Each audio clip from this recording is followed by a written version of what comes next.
లో పైకి అమంగళంగా కనపడతాడు, ఏదో కపాలమాల వేసుకుంటాడు. కానీ నిజంగా లోకంలో ఏదైనా అమంగళమైంది కనపడింది అనుకోండి, శివ అంటాం. ఆయన పైకి అమంగళంగా కనపడతాడు, కానీ ఆయనంత మంగళప్రదుడు లోకమనందు లేడు. నీకు తెలియదా ఈ విషయం? ఆయన చేతకాక పట్టుకున్నాడా?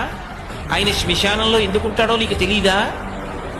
ఆయన శ్మశానంలో ఎందుకుంటాడు అంటే, చచ్చిపోయేటంత వరకు అక్కర్లేని చోట్లన్నింటిలోనూ తిరిగి ఎన్నడూ శ్మశానానికి వెళ్ళని వాడు చచ్చిపోయిన తర్వాత కాళ్ళు చేతులు కట్టి కొత్త కర్రల మీద పట్టుకెళ్ళి తీసుకెళ్లి దహించేస్తే వాడిలో ఉన్న జీవుడే పైకి లేచి ఒక్కడు నిలబడి ఏడుస్తుంటే, ప్రదోషవేళ అయిపోయిన తర్వాత కొడుకు కూడా పక్కన లేకుండా అందరూ ఇంటికి వెళ్ళిపోతే, అయ్యో నాదనుకున్న ఈ శరీరం కూడా కాలిపోయిందని ఏడుస్తుంటే, చచ్చిపోయిన వాడు ఇంకొక మాట చచ్చిపోకుండా ఉండడానికి, ఓదార్చడానికి నాన్నవాడు ఒక్కడక్కడ ఉండడని